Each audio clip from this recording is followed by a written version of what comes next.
आपली संस्कृती, आपले संस्कार सदा राहू दे आपल्या सोबत. भारताच्या महान ग्रंथांचे आणि काव्यांचे संपूर्ण संकलन. सबस्क्राइब करा तिलक.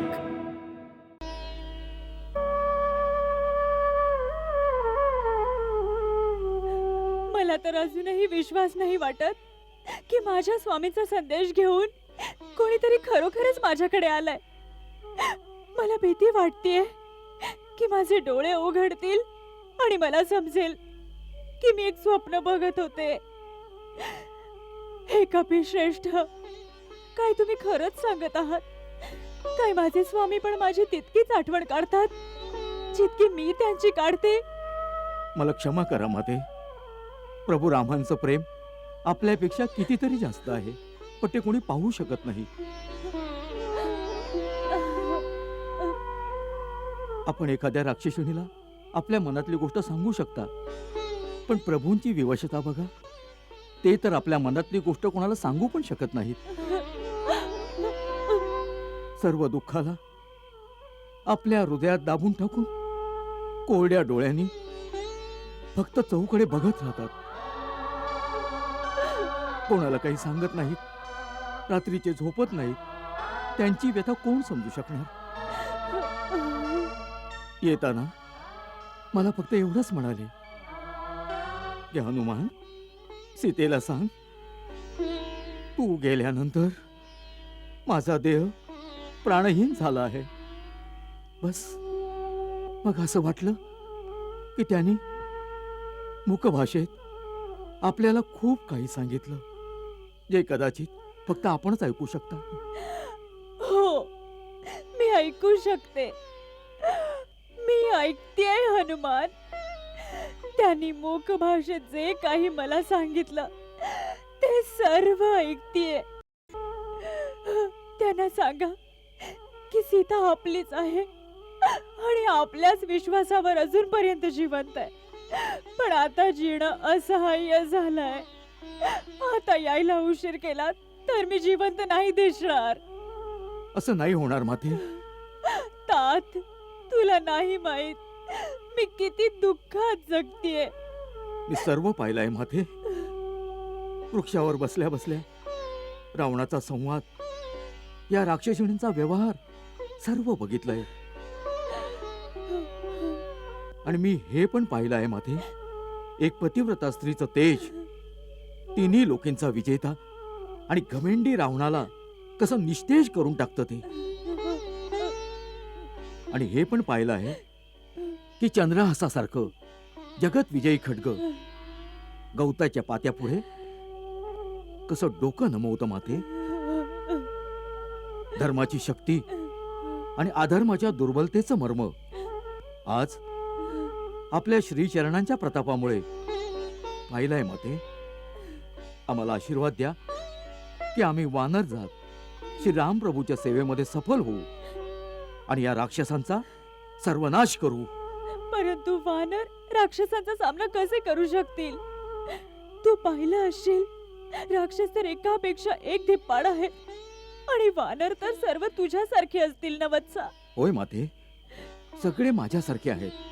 पण आपल्या पतिव्रता धर्माची शक्ती जी एका पात्याला तलवारीशी टक्कर घेण्यास योग्य बनवते, ती शक्ती पण आमच्याबरोबर असेल ना? ठीक आहे पुत्रा, पण राक्षस तर मोठे मायावी आहेत. माते, आपल्या आशीर्वादानं आणि श्रीराम प्रभूंच्या कृपेनं आम्ही पण त्यांच्यापेक्षा कमी नाही आहोत. आपल्याला विश्वास बसावं म्हणून मी आपल्याला माझं एक मायावी रूप दाखवतो. जय श्रीराम.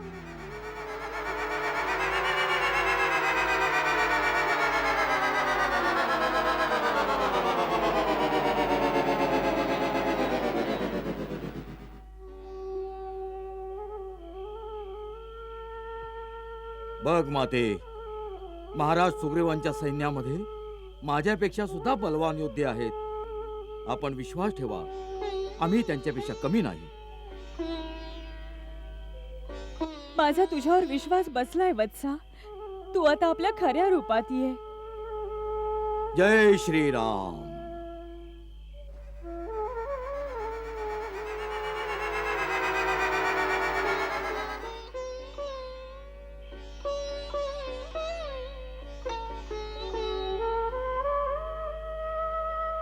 हेच माझं खरं रूप आहे. ते लहान रूप तर मी वाटिकेत प्रवेश करण्यासाठी घेतलं होतं. आपण शंका नका घेऊ माते. आपण जर आज्ञा दिलीत तर मी आत्ताच आपल्याला माझ्या पाठीवर बसवून लंकेतून घेऊन जाईन. आपण माझ्याबरोबर चला. मी सरळ आपल्याला प्रभू श्रीरामांकडे आत्ता घेऊन जाईन. इथला कोणताही राक्षस माझ्या वेगाची टक्कर नाही देऊ शकणार. आपण निर्विघ्न इथून निघून जाऊ. आपण माझ्यावर विश्वास ठेवा माते. माझा तुझ्यावर पूर्ण विश्वास बसला आहे, पण मी तुझ्या बरोबर नाही जाऊ शकत. का? आपण घाबरता की जर लंकेच्या राक्षसांनी आपल्यावर हल्ला केला तर मी आपण असताना कसा लढू शकेन? नाही, माझा असा काही अविश्वास नाही. पण हे माझ्या पतिव्रता धर्माच्या विरुद्ध आहे की आपल्या इच्छेने परपुरुषाला स्पर्श करू. रावणाने जेव्हा मला उचलून आणलं तेव्हा ती माझी विवशता होती पुत्रा. पण स्वेच्छेने असं करणं मर्यादेच्या विरुद्ध आहे. दुसरं मला असं वाटतं की रावणाला मारून मला मुक्ती देण्याचं यश श्री रघुवीरांना मिळावं, ज्यामुळे त्यांचा गौरव तिन्ही लोकात वाढेल. तू त्यांच्याकडे फक्त इतकीच प्रार्थना कर की आता येण्यात विलंब करू नका. बस, माझी इतकीच विनंती आहे.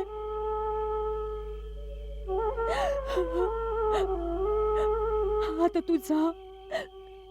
कोणी पहारे करी येईल. येऊ देत. मी त्यांना नाही घाबरत. नाही, त्यांच्याशी लढताना जर तुला काही झालं तर समुद्र ओलांडणं कठीण होईल. आता तू आपल्या स्वामींकडे जा. माते, मी त्यांचा गुप्त दूत आहे. माझं हे पण कर्तव्य आहे की जाण्यापूर्वी शत्रूच्या बलाबलाचा थांग लावू, अनुमान काढू की त्याची शक्ती किती आहे, त्याची दुर्बलता कशात आहे, त्यांची व्यूहरचना कशी आहे, त्याचं अस्त्रशस्त्र कुठे आहे. हे ज्ञान युद्धाच्या वेळी खूप उपयोगी पडेल. दुसरी गोष्ट अशी आहे की मी आणखी एक लीला करू इच्छितो, ज्यामुळे शत्रूच्या हृदयात भीती उत्पन्न होईल आणि तो विचार करू लागेल, जर श्रीरामाच्या दूतामध्ये एवढी ताकद आहे तर श्रीराम प्रभूमध्ये किती ताकद असेल. यामुळे शत्रूचं साहस तुटू लागतं आणि भीती त्याला युद्धामध्ये निर्बळ करून टाकते. माझी चिंता करू नका माते. मला आज्ञा द्या की जाण्यापूर्वी मी काही लीला करून दाखवीन. ठीक आहे वत्सा. श्री रघुवीरांचं नामस्मरण करून आपलं कर्तव्य पूर्ण कर. माते, मला भूक पण लागली आहे. या वाटिकेत सुंदर सुंदर फळं आहेत. इथूनच आरंभ करतो. पहिल्यांदा फळं खाईन, मग वाटिकेचा विध्वंस करीन. आरडाओरडा ऐकून चिंता करू नका. जाण्यापूर्वी एकदा आपल्या चरणांची धूळ घ्यायला येईन. ठीक आहे.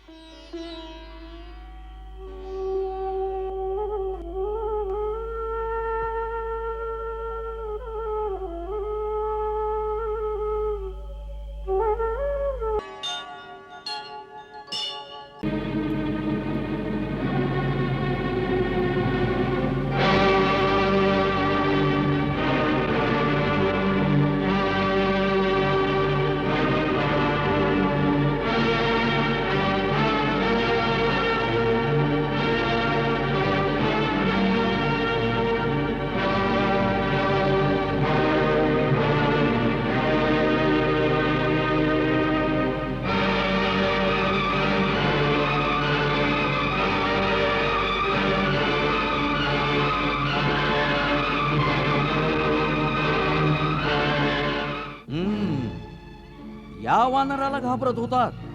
याच्यात अशी काय विशेषता आहे? याने न केवळ आमच्या सैनिकाचा संहार केला आहे, तर वरुण राजकुमार, अक्षकुमार सारख्या महान योद्ध्यांचा वधही केला आहे.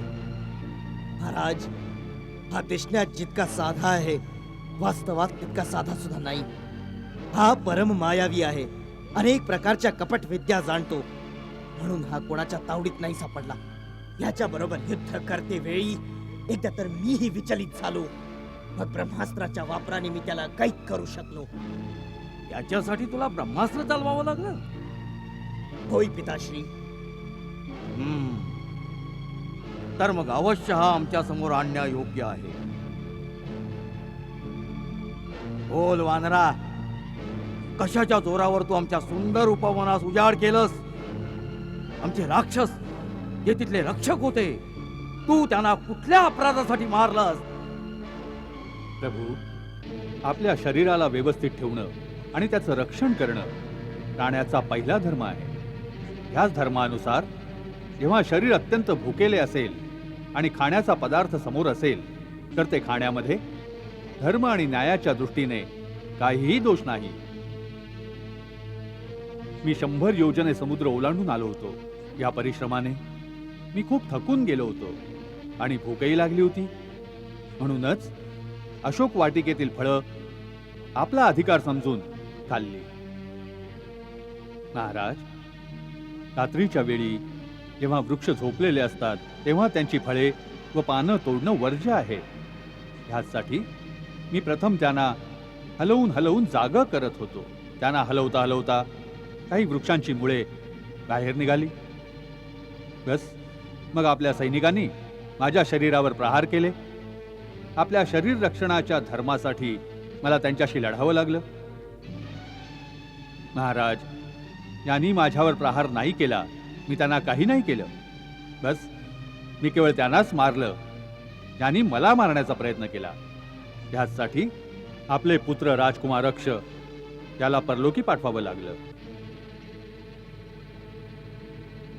महाराज, जे युद्धाच्या इच्छेने आले त्यांना मारणं अधर्म नाहीये. आमचे प्रिय पुत्र राजकुमार अक्षकुमारांचा वध करते वेळी तुला आमच्या शक्तीचं काहीच भय नव्हतं? वानरा, तू आमचं नाव आणि आमची कीर्ती अजून नाही ऐकलीस? ऐकली आहे महाराज. आपली कीर्ती आणि आपल्या कारनाम्यांची यशोगाथा ऐकली आहे. कसे सहस्रबाहू बरोबर आपण वीरतापूर्वक युद्ध केले होते आणि मग कसे वानरराज वालींनी आपल्याला आपल्या काखोटीला मारून 6 महिन्यांपर्यंत फिरत राहिले. आपल्या वीरतेच्या चर्चा तर तिन्ही लोकांमध्ये ऐकायला मिळतात. महाराज, जो कपटाने भिकाऱ्याचा वेश घेऊन कोण्या एकट्या अबला स्त्रीला चोराप्रमाणे पळवून आणतो, असा परमवीर आपल्याशिवाय दुसरा कोण असू शकतो? वानरा,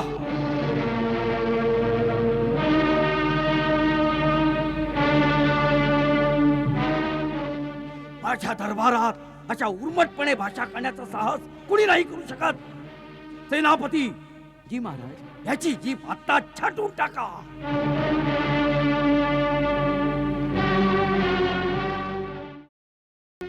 थांबवा सेनापती. अमात्य प्रहास, आपण आमच्या आज्ञापूर्तीत बाधा आणत आहात. महाराज, असं साहस मी नाही करू शकत. परंतु आपल्या आज्ञापूर्तीच्या आधी मी आपल्या सेवेत एक विनम्र निवेदन करण्याची विनंती करतो. बोल.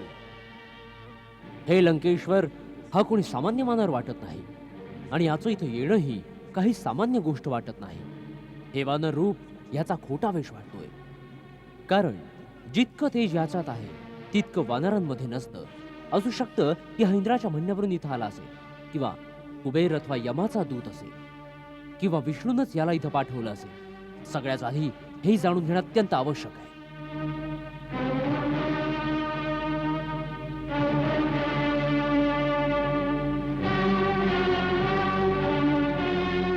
महाराज, मंत्रीवर प्रहस्त्रांचं म्हणणं ठीक आहे.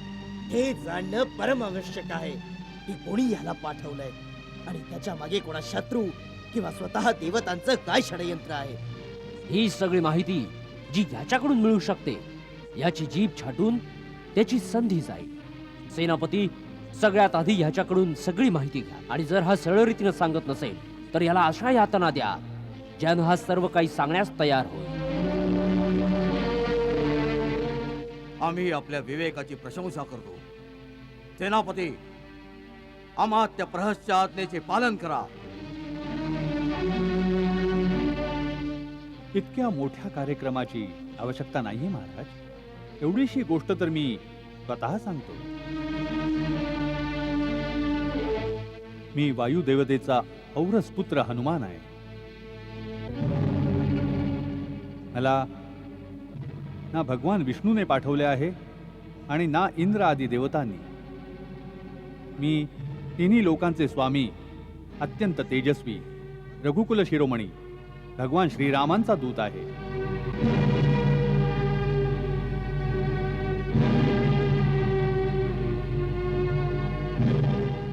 त्यांची पत्नी सीता मातेला तुम्ही कपटाने पळवून आणले आहे. मी त्याच सीता मातेचा शोध घ्यायला आणि आपल्याला भेटायला 100 योजने समुद्र ओलांडून आलो आहे. मी सीता मातेचं दर्शन घेतलं आहे. आता आपणाला भेटायलाच मी ह्या प्रकारे बांधून घेणं स्वतः स्वीकारलंय. नाहीतर देवता आणि राक्षसही मला कुठल्याही अस्त्राने किंवा पाशात बांधू नाही शकत, कारण की मला ब्रह्मदेवाकडून असं वरदान मिळालंय. मी तर हे पाहण्याच्या इच्छेने इथे आलो होतो की महर्षी पुलत्स्य, ज्यांचं यश निर्मळ चंद्रासमान आहे, त्यांच्या वंशामध्ये त्यांच्या कीर्तीला कलंकित करणारा असा कोण मूर्ख आहे जो श्रीरामांशी वैर करण्याचं साहस करू शकतो, ज्याला रघुनाथाच्या शक्तीचं न भान आहे न भय आहे.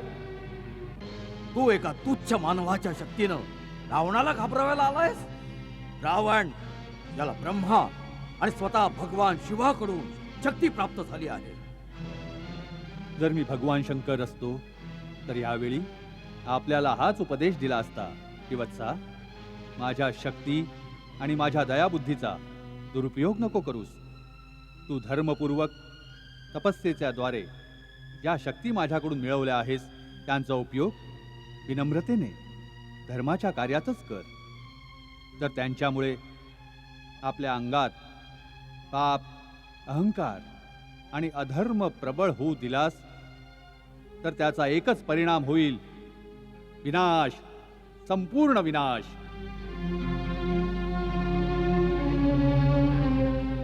म्हणून विनाशाचा मार्ग सोडून श्रीरामाना शरण जा. यांनी एकाच बाणाने महाबली वालीला ठार केले आणि खलदूषणाचा सेनेसहित अंत केला.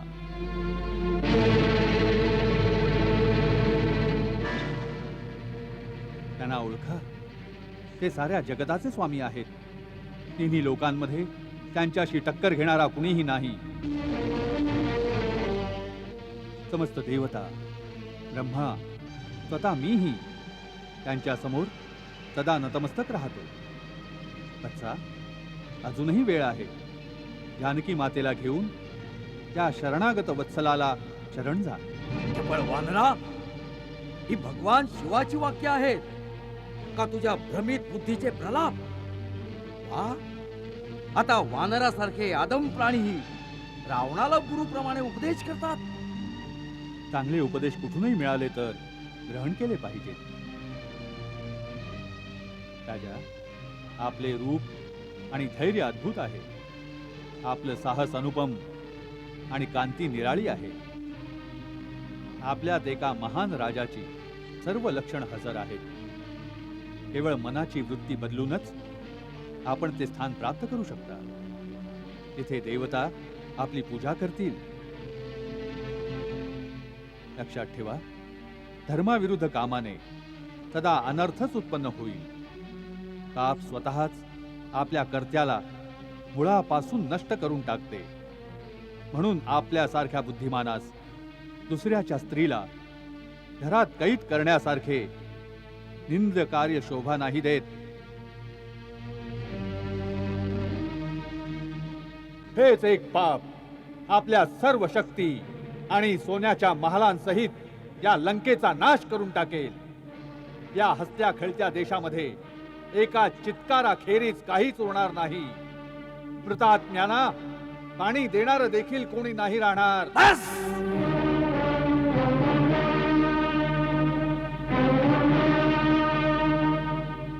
खूप झाल्या या निरर्थक गोष्टी. तुझ्या अमृतात्म्याला पाणी देणाऱ्याची चिंता कर. आमच्यासाठी विचार करण्याची तुला काही आवश्यकता नाही.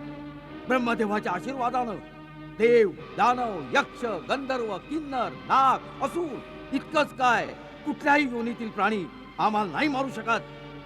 त्या वरदानामध्ये मनुष्य आणि वानरापासून आपल्याला निर्भय केलेलं नव्हतं.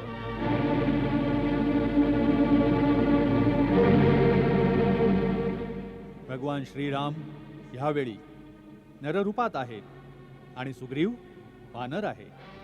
राजन, मी पुन्हा हात जोडून सांगतो, श्रीरामांशी द्रोह करणाऱ्याला स्वतः शंकर, विष्णू, ब्रह्माही नाही वाचवू शकत.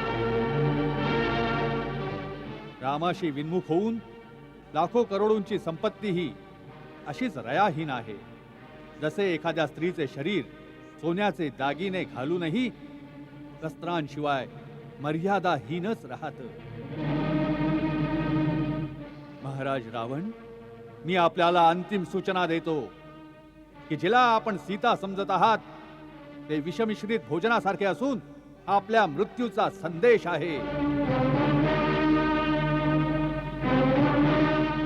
सीतेचं रूप धारण करून आपल्याकडे काळाचा फास येऊन ठेपला आहे. महाराज रावण, ही अंतिम सूचना आहे, नाहीतर मरायला तयार रहा. मी स्वतःच तुला मृत्यूदंड द्यायची शक्ती राखून आहे, परंतु मला श्रीरामांची आज्ञा नाही. तसाही हा गौरव श्रीरामांनाच मिळायला हवा. मृत्यूदंड द्यायची शक्ती कुणात आहे? या दुष्टाला हे सांगा. याच वेळी याचा शिर कापून टाका.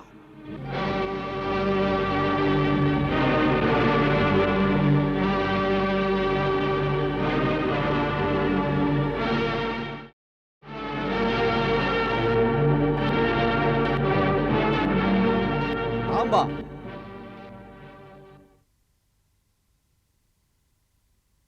राक्षसराज, क्षमा करा.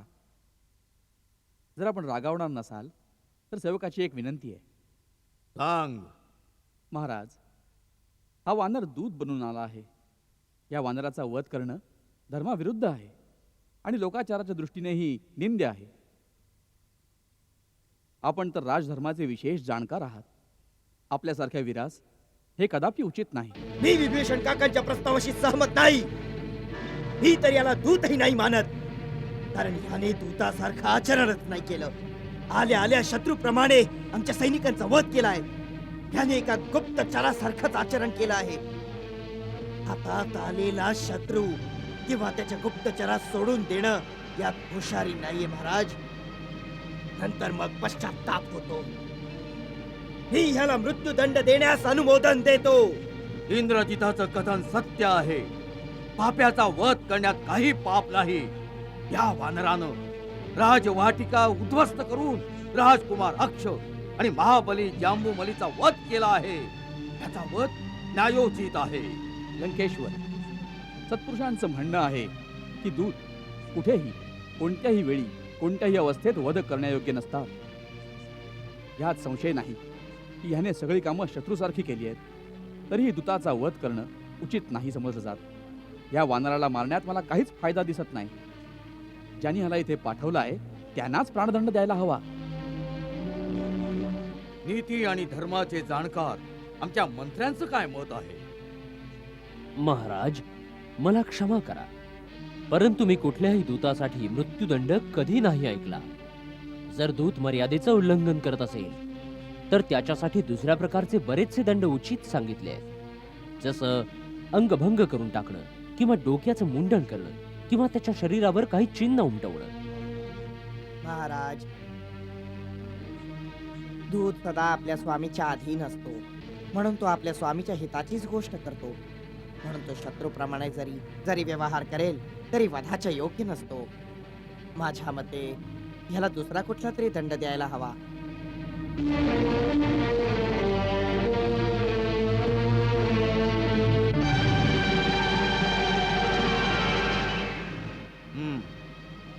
आम्ही आपल्या सर्वांच्या मताचा स्वीकार करतो, परंतु या दुष्ट वानरास कोणता ना कोणता दंड देणं आवश्यक आहे. वानरांना आपल्या शेपटीचं फार प्रेम असतं, तोच त्यांचा अलंकार असतो, म्हणून याची शेपटी जाळून टाकण्यात यावी. दळकी शेपटी घेऊन हा आपल्या स्वामीकडे जाईल आणि तिथे याचे मित्र आणि कुटुंबीय याला दीन आणि दुःखी अवस्थेत पाहून दुःखी होती. राक्षसगण, ह्याच्या शेपटीला आग लावून याला नगरातील रस्त्यावर आणि चौकातून फिरवा. यामुळे राक्षसांची मुलं जळणाऱ्या शेपटीच्या वानराला पाहून खूप खुश होतील. ही आमची आज्ञा आहे.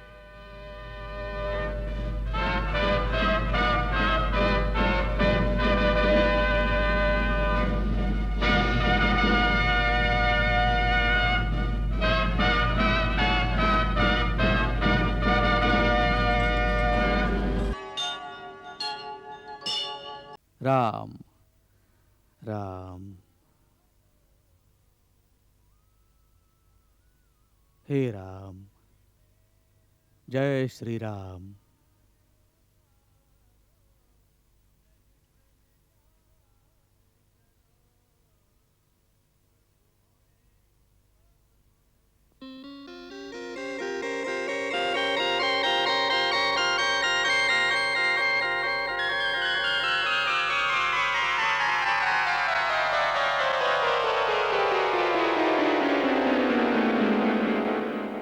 श्री राम. जय राम. जय जय राम. श्रीराम जय राम जय जय राम. श्रीराम जय राम जय जय राम.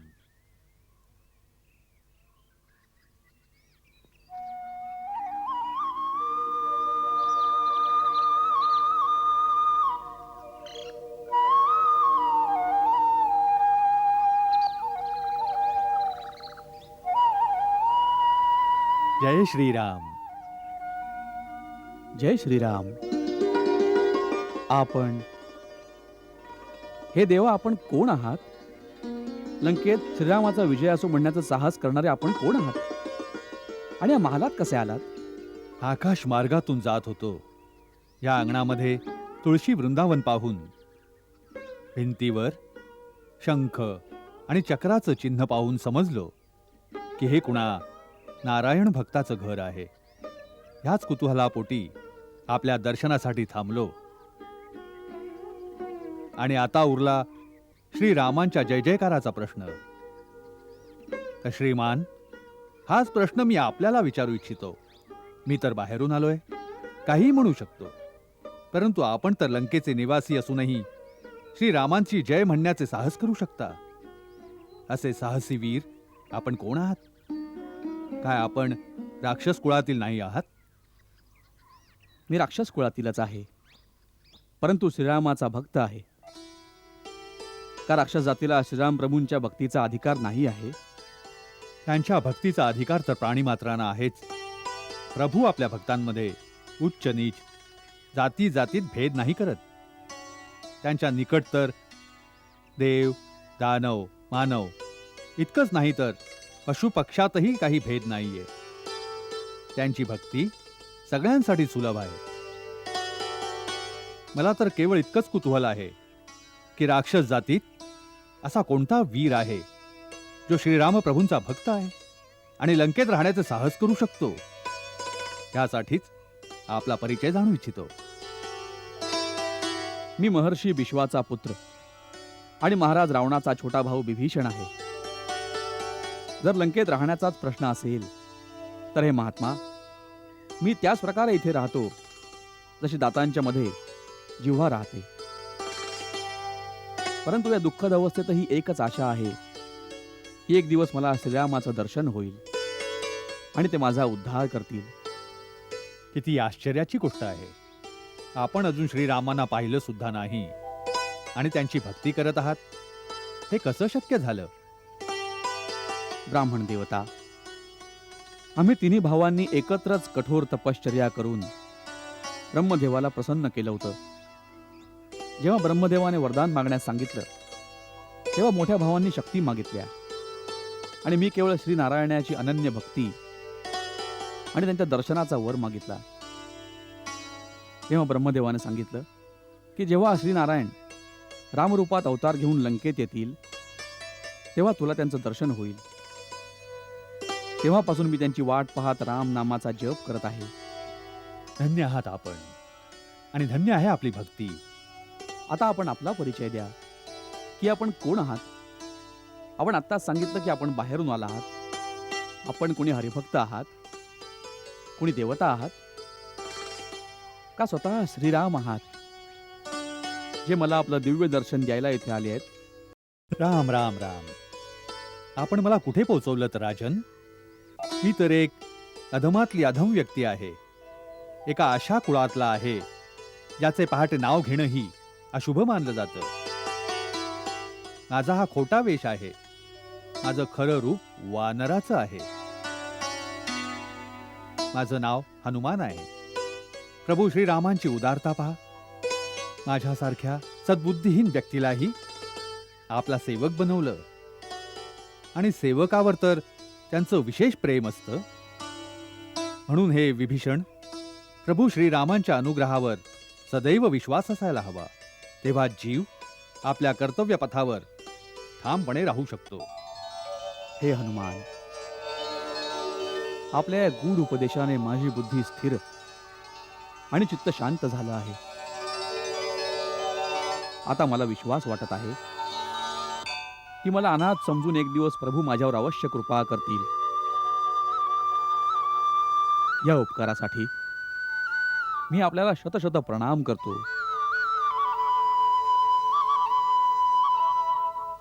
उठा राजन. सेवकापुढे मस्तक नाही झुकवत. दोघांना आपल्या स्वामीच्या कामातच व्यग्र राहायला हवं. आता माझ्या येण्याचं प्रयोजन आहे का? रावणाने सीता मातेला कपटाने इथे आणलं आहे. श्री रामप्रभूंच्या आज्ञेवरून मी त्यांच्या शोधात आलो आहे. रावणाच्या महालांमध्ये चारी बाजूना शोध घेतला, परंतु मातेचा कुठेच ठाव नाही लागला. जर आपल्याला त्यांची काही माहिती असेल तर मला सांगण्याची कृपा करा. कपिश्रेष्ठ, हे आपल्याला कसं वाटलं की माता सीता रावणाच्या राजमहालात आरामात झोपी गेली असेल? ती देवी तर अशोक वाटिकेत आपल्या पतिव्रता धर्माचे रक्षण करत एका वृक्षाखाली तपस्विनीप्रमाणे राहत आहे. चारी बाजूनी भयानक राक्षसिणी तिला घेरून असतात. अशोक वाटिकेच्या बाहेर मोठे मोठे भयानक राक्षस पहारा देत असतात. म्हणून आज जाण्याआधी तुम्हाला त्यांच्याशी युद्ध करायला लागेल. त्यासाठी खूप शक्तीची आवश्यकता आहे आणि आपण तर एकटेच आहात. मी एकटाच त्यांच्यासाठी खूप आहे, परंतु माझ्या मते तरी हे उचित नाही होणार. मी मातेला भेटण्याआधी कोणत्याही प्रकारचा तंटा करू इच्छित नाही.